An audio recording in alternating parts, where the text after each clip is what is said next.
Суд ООН в Гааге по иску Киева против Москвы вынесет решение до конца апреля. Завершился последний, 4-й день слушаний, на котором Россия отвергла все обвинения истца. В частности, российские адвокаты заявили об отсутствии доказательств того, что Россия передает оружие боевикам на востоке Украины.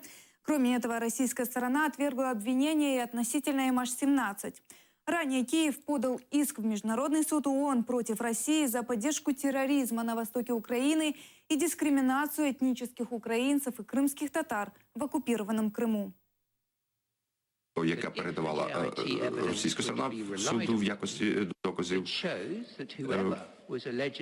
В цьому відео чітко вказано те, що хто б не передавав цей зенітно-ракетний комплекс формуванням ДНР, ЛНР, він мав на меті лише підсилити безпеку ЛНР і ДНР від можливих нападів військово-повітряних сил України.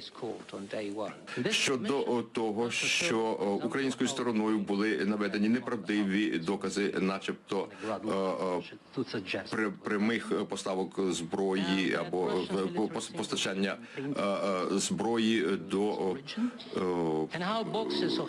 тих районів, де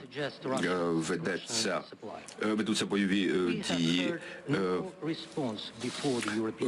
Наприклад, озвучені факти малювання російської військової символіки на